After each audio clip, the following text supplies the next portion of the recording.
Okay, remember that they're changing my voice.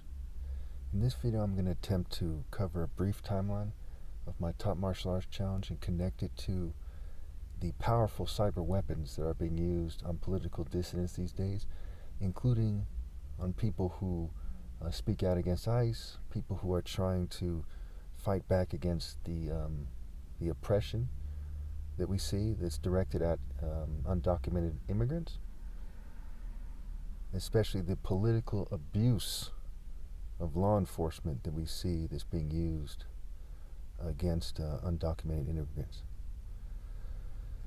So keep on being fumed here. Here we go here. So let's first talk about the timeline here of the martial art challenge. Let's try to make this quick here. And then I'm going to talk about how, Biden and his response to the existence of these cyber weapons and Trump's recent decision proved definitively that yes, they've been manipulating my videos. They have cyber weapons that can basically take control of your whole phone.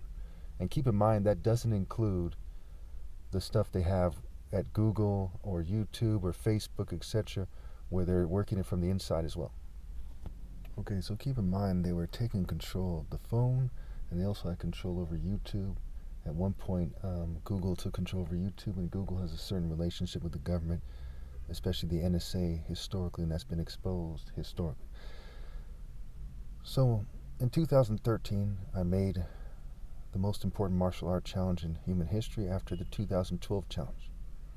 I was really on point, and by early 2014, I posted a demonstration that went beyond the 2012 ones that they probably edited by now. But you could tell by the way I moved that I had a certain control over my body that other martial artists don't have, including Olympic martial artists. Okay, it has to do with body mechanics and the shifting of muscles and fast twitch muscles and the exact way I demonstrated that I was able to guard and strike, okay, with both my arms and my legs.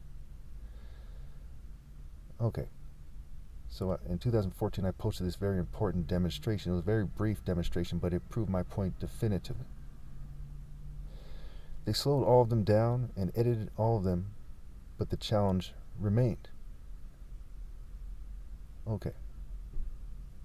So in 2014, obviously, there was these people in the government, these various groups, right, racist whites, Jews, and LGBT people.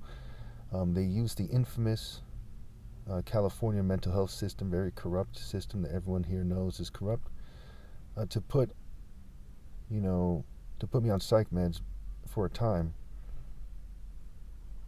And I made a lot of videos complaining about that during that time. And in 2015, I was able to get off them long enough to do a very fast combo, and I kind of worked my way up from there to striking so fast, so unbelievably fast at world record speed. Okay, and at some point I make a particular combo where I have sparring gloves on that did like 13 to 15 hits in a little over a second. And because of the distance I was striking at and everything considered, it was a point of reference that I used to show that I struck at world record speed.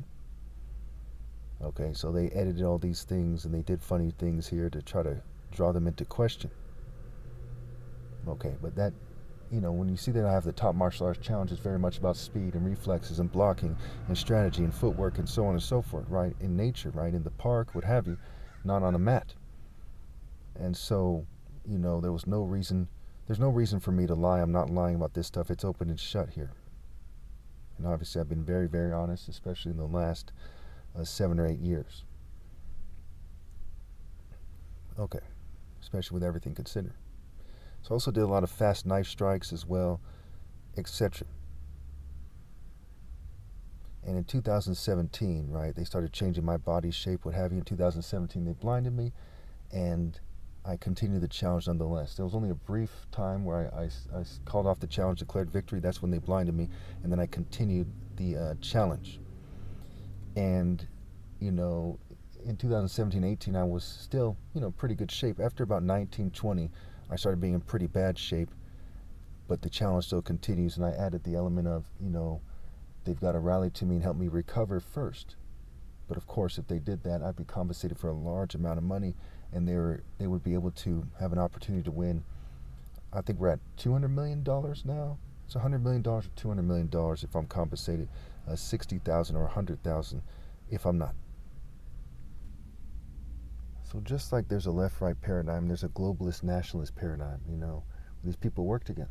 For example, on one moment, at one point, Trump might be mad at China, and at another point, he might be collaborating with them. And so when they all had kind of vested interest against me, right? All these nations, what have you, because they wanted people to look up to their cultures and their false idols instead of, giving my rightful place and respecting me. People from various organizations started working against me one way or another. It's hard to say exactly who did what to what degree, but we know that whites, Jews, and LGBT people who were in corporations, rich people, cults, what have you, they were leading the charge against me, in their social clubs, right?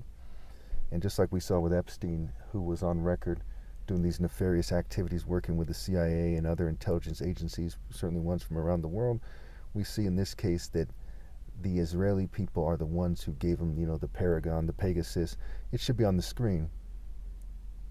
And keep in mind, if I had a PhD in computer science, and I only have a bachelor's degree in information technology with a concentration in software engineering, but if I had a PhD in computer science, there would be no way for me to defend my mobile device or any home computer against this sort of an attack. It's a very sophisticated attack.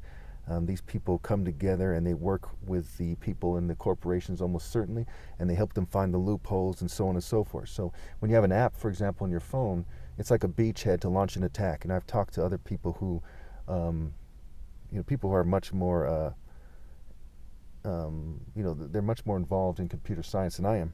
Okay, I'm hardly involved in IT sort of activity in terms of really delving into software engineering and cyber attacks and hacking and cracking and so on and so forth. Okay, but some people are very much on it, and that's what they do for a living. And they've told me, hey, there's no way to defend against this sort of thing. Okay, and at one point they leaked information for 50,000 people, which included people, if not was entirely made up of people who were targeted by the government. So you see a lot of examples of a lot of things in this in these articles from The Guardian, what have you, and this lady who posted the video on the topic because of what was going on with the ICE collaborating with the Israeli government. And of course, it's an example of right-wing organizations, right-wing entities working together to bring in white supremacy, Jewish supremacy, and LGBT supremacy. And this is also when you see Trump back in the day, he had made it so that or he said he was going to make it so that people who enter this country had to give their opinion on LGBT activists and LGBT culture, right? He wanted to make sure they were LGBT friendly. So again, it's another connection that shows us there's a white, Jewish, and LGBT supremacist state that is persecuting me and interfering with everything, including the most important thing in human history, which is the end of the Bible, my presence here, me sealing all the rebels out of heaven. Thank you. Oh yeah, one more thing. If you have any questions about why people get cut off from heaven, see Galatians 3 and Galatians 4. Read it carefully. Take a lot of notes. Some parts can be tricky. I have videos on these things. If you have any questions about it, put in the comments.